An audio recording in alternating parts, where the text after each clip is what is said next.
Assalamualaikum warahmatullahi wabarakatuh.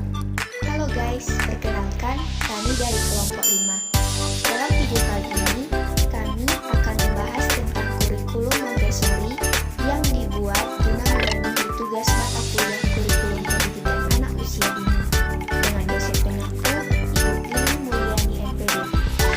Dengan anggota saya sendiri Anissa Aulia Putri dan teman saya Anissa Salsabila dan Asi Ramadhani.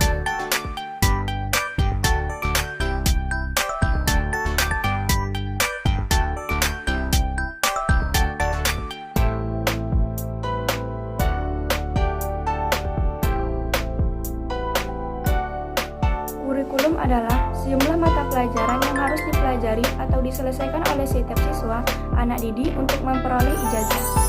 Kurikulum merupakan kerangka yang terorganisasi yang menggambarkan isi dan juga proses pembelajaran yang mana membantu anak-anak untuk mencapai tujuan daripada kurikulum tersebut.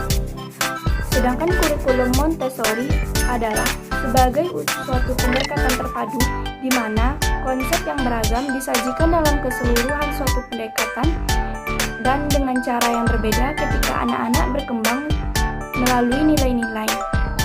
Anak-anak memiliki peluang dalam konteks yang berbeda untuk mempraktikkan keterampilan yang dipelajarinya.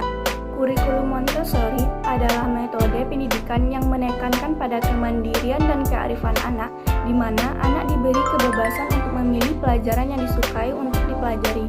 Metode ini lebih mengutamakan aktivitas mandiri, pembelajaran langsung, dan pembelajaran kolaboratif dalam proses belajar-mengajar.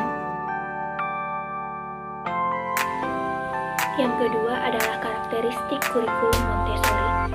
Karakteristik dari kurikulum ini adalah menekankan pada aktivitas yang dimunculkan oleh diri anak dan menekankan pada adaptasi lingkungan belajar anak pada level perkembangannya, serta peran dari aktivitas fisik dalam menyerap konsep pembelajaran dan kemampuan praktis.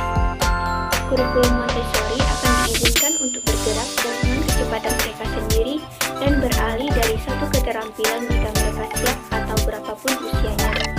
Dalam Syafri tahun 2013, dasar pendidikan Montessori mendasari 3 hal. Hal-hal tersebut yang pertama yaitu pendidikan sendiri.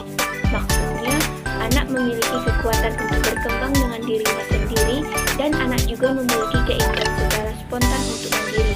Yang kedua yaitu masa peka.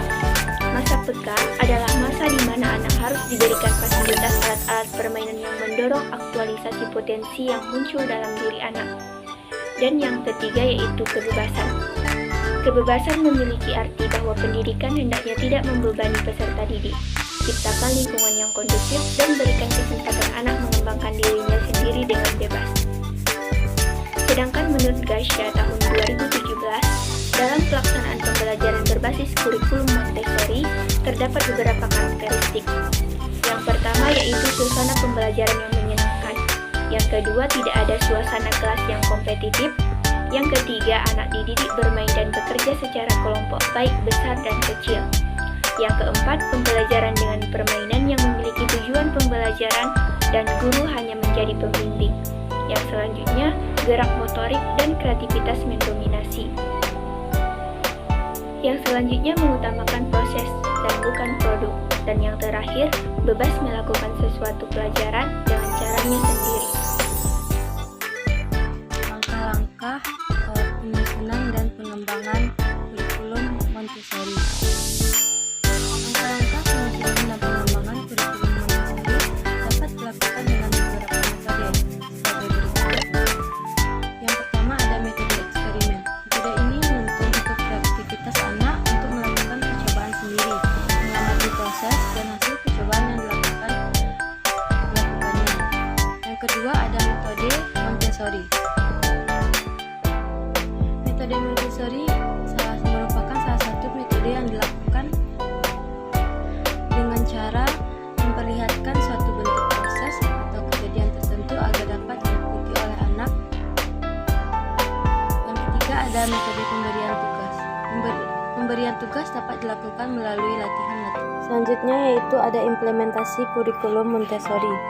Dalam menjalani implementasi sebagai proses, guru merupakan kunci keberhasilan implementasi kurikulum. Bahkan Bahkan Wisman 2009 mengatakan sebagai implementator kurikulum, guru adalah pengembangan kurikulum yang sebenarnya karena bertindak sebagai perencana, pelaksana, dan penilaian. Berikut adalah langkah-langkah umum dalam mengimplementasikan kurikulum Montessori. Yang pertama ada pelatihan. Guru dan staf pendidikan perlu mendapatkan pelatihan khusus dalam metode Montessori agar dapat memahami filosofi, prinsip, dan teknik pengajaran yang digunakan. Yang kedua ada persiapan ruang kelas. Ruang kelas diharapkan disiapkan sesuai dengan prinsip Montessori, termasuk perabotan dan material pembelajaran yang sesuai dengan perkembangan anak. Yang ketiga ada pengamatan anak. Guru perlu melakukan observasi terhadap setiap anak untuk memahami kebutuhan, minat, dan kemampuan mereka, sehingga pembelajaran dapat disesuaikan secara individu. Selanjutnya ada pembelajaran berpusat. Pada anak, guru memberikan kebebasan kepada anak untuk memiliki aktivitas belajar mereka sendiri, sesuai dengan minat dan kemampuan masing-masing individu. Yang kelima ada lingkungan belajar yang mendukung. Lingkungan belajar harus dirancang sedemikian rupa agar anak merasa aman dan nyaman dan terdorong untuk mengeksplorasi serta belajar secara mandiri. Dan yang terakhir yaitu evaluasi proses pembelajaran. Evaluasi dalam kurikulum Montessori lebih menitik beratkan pada perkembangan anak secara keseluruhan daripada hanya hasil akademis semata. Berdasarkan uraian dalam pembahasan, dapat disimpulkan bahwa kurikulum Montessori adalah metode pendidikan yang menekankan pada kemandirian dan keaktifan anak, di mana anak diberi kebebasan untuk memilih pelajaran yang disukai untuk dipelajari. Karakteristik dari kurikulum Montessori adalah menekankan pada aktivitas yang dimunculkan oleh diri anak dan menekankan pada adaptasi lingkungan belajar anak pada level perkembangannya dan peran dari aktivitas fisik dalam menyerap konsep pembelajaran dan kemampuan praktis. Langkah-langkah penyusunan dan pengembangan kurikulum Montessori dapat dilaksanakan melalui beberapa metode, yaitu metode eksperimen, metode demonstrasi, dan metode pemberian tugas.